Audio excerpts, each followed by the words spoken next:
Most households price a dog by the first year. That's the year with the visible receipts, the crate, the bowls, the leash, the puppy vaccine series, the training class you swore you'd finish. On paper, the first year is the expensive one. In the household budget, it isn't the one that matters. Consumer-oriented estimates from the ASPCA put the ongoing annual cost of a dog at roughly $737 to $1,040. The first year sits above that because of one-time items you never buy again. However, you buy the ongoing year again. 10 times, 12 times, sometimes more. One inflated year against a decade of steady ones. The decade wins, and it wins without ever feeling expensive in any single month. So the useful question isn't what the dog costs to get, it's what the dog costs to keep, line by line, in a year when nothing goes wrong.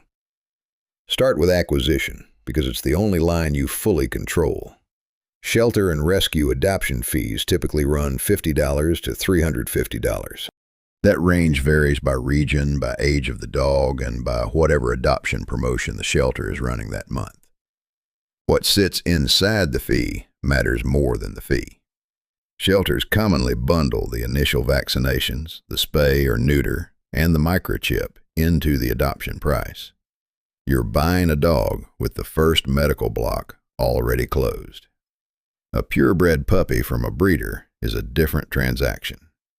Prices run from several $100s to several thousand, depending on breed, pedigree, and demand. And the medical block is usually still ahead of you, not behind you.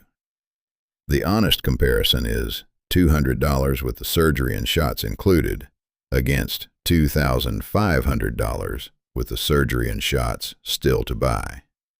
The gap is wider than the sticker suggests. Food, which along with veterinary care is the largest recurring category in the ASPCA breakdown. It scales on two axes: how big the dog is and which quality tier you feed. Both are decisions you make once and then pay for monthly for a decade. Say a 60-pound dog on mid-tier dry food costs you $55 a month. That's $660 a year before treats and chews. Same arithmetic, small dog, assume $25 a month. That's $300 a year. The dog eats a third of what the big one eats, and the annual line drops by more than half. That's the size axis doing all the work. Above that sits the quality axis. Fresh, prescription, or premium diets can multiply the monthly figure rather than nudge it.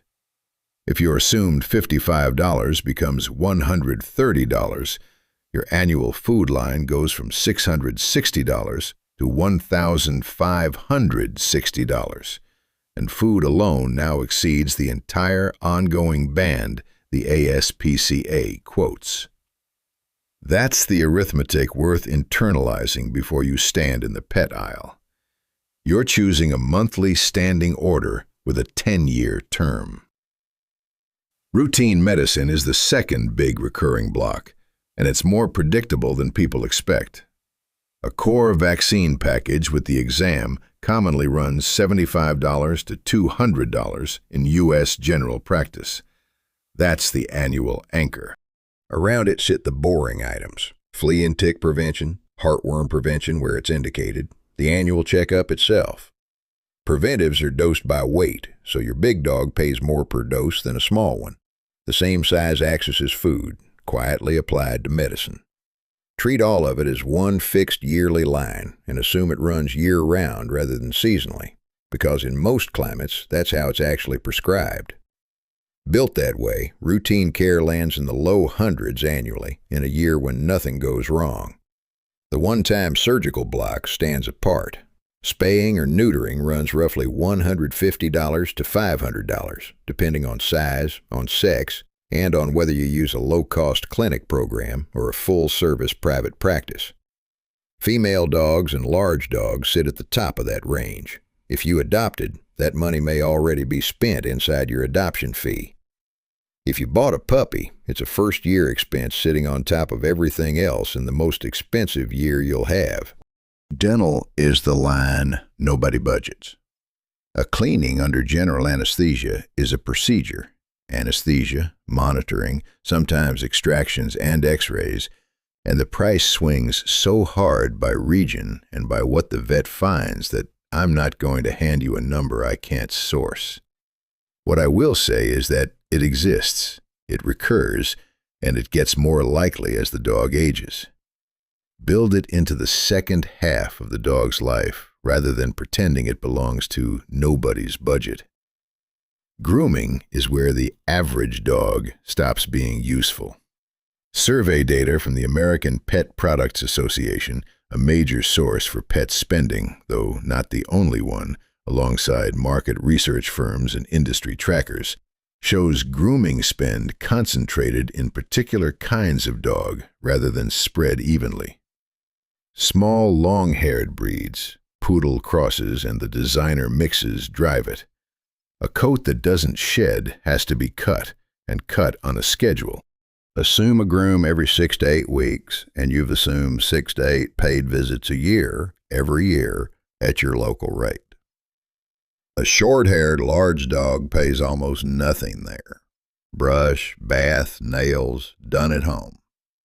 That same dog pays more on food and more per dose on preventives, so the money doesn't vanish, it relocates. Small and fluffy means a grooming line and a light food line.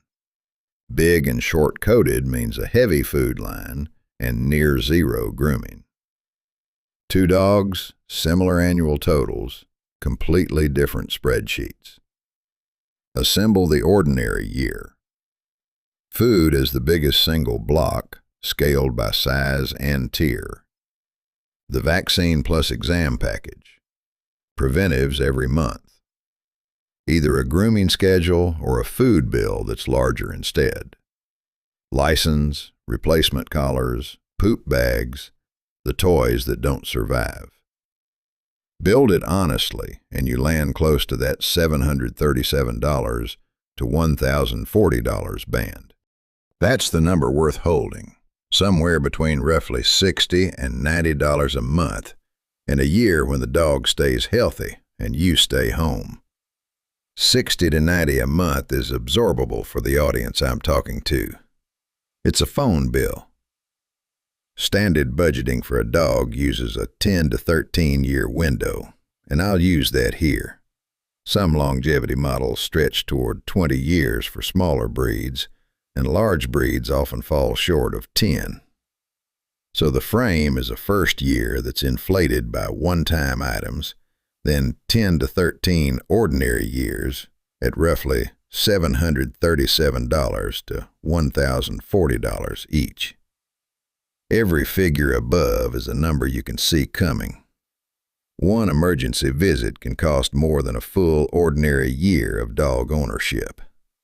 Emergency care is the most volatile line in the whole budget, and a single visit with diagnostics and treatment can easily run past $800, with $1,500 a realistic invoice once imaging and an overnight stay are involved.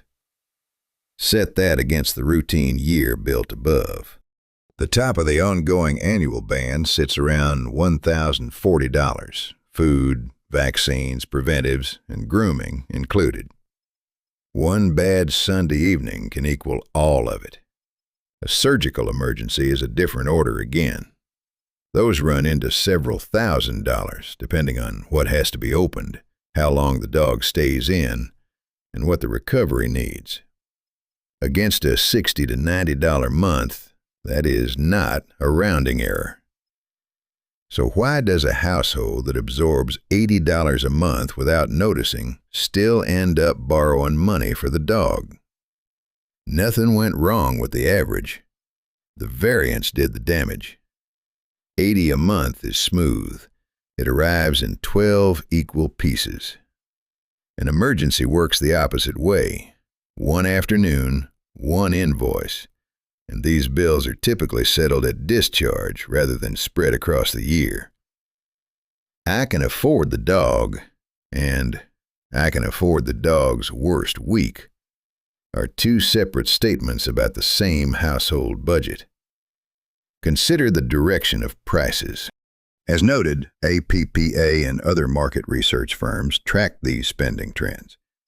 And the consequence for the arithmetic is direct. You cannot take this year's annual figure, multiply it by 12, and call the product a lifetime cost. Any honest projection carries a medical cost escalation assumption, labeled as an assumption. Naming a rate for the coming decade would be invention, so treat flat multiplication as a floor rather than a forecast. There's a second reason the later years cost more. Prices drift upward while the animal itself needs more medicine. The dental work already mentioned, chronic medication, exams twice a year instead of once. The two effects arrive together in the same years. Part of the bill tracks your calendar rather than the dog's health. Standard boarding fees apply here.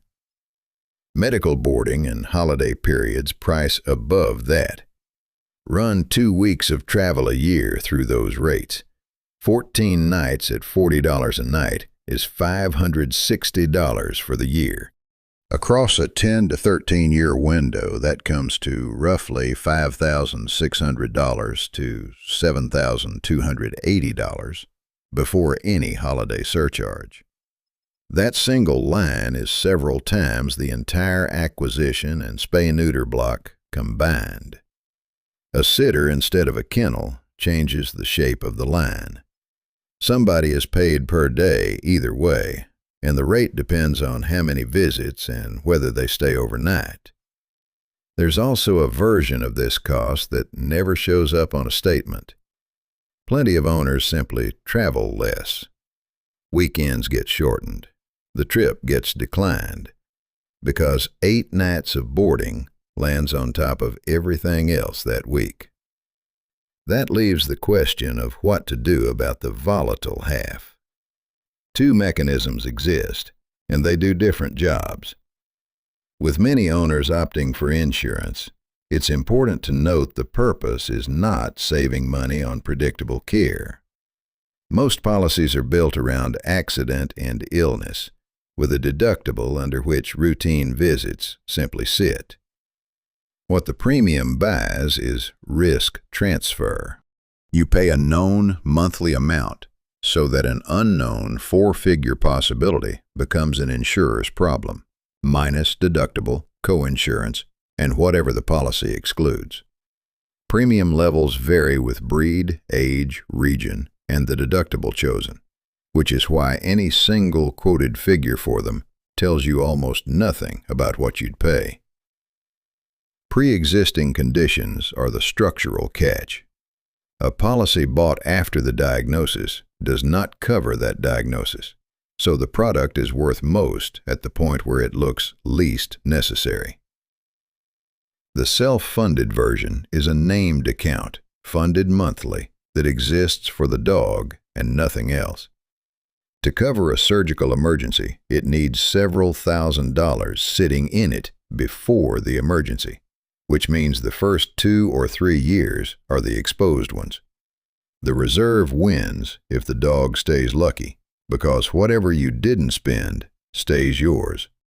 Insurance wins on the expensive tail, because a several $1,000 surgery in year 2 is beyond what a 2-year-old reserve holds. Neither lowers the expected total. Both change who carries the timing risk and what a bad month does to the rest of the household budget. Take the first year at the consumer estimate range, then 9 to 12 ordinary years on top of it. Low end. An inflated first year plus 9 years at $737 gives roughly $8,100. High end. A more expensive first year plus 12 years at $1,040 gives roughly $14,500. Spay or neuter sits inside that if the adoption fee bundled it, and adds the one-time figure if it didn't. Add an emergency allowance. 2 to 3 significant incidents across a life at roughly $1,000 each puts $2,000 to $3,000 on the total. That lands the lifetime range at roughly $10,000 to $17,500 for a dog that stays reasonably healthy and mostly stays home.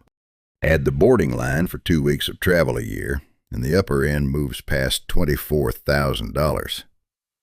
Every one of those totals is a flat multiplication, and the price trend says flat multiplication understates the back half. There is no single hero number here, and anyone offering you one is guessing at your postcode. Consumer estimates are national averages, and metropolitan veterinary pricing and rural pricing are not the same market. Breed and size move food volume, drug dosing, and grooming schedules independently of each other. Individual health is the variable no budget models well. 2 identical dogs, same food, same vet, can finish 10 years thousands of dollars apart on medical spend alone. And nothing in the planning stage tells you which one you're getting. None of this is advice about your household or your animal. It's arithmetic with its assumptions on the table. The recurring cost is the part you choose, and the volatile part is the one that decides whether your choice survives contact with year 7.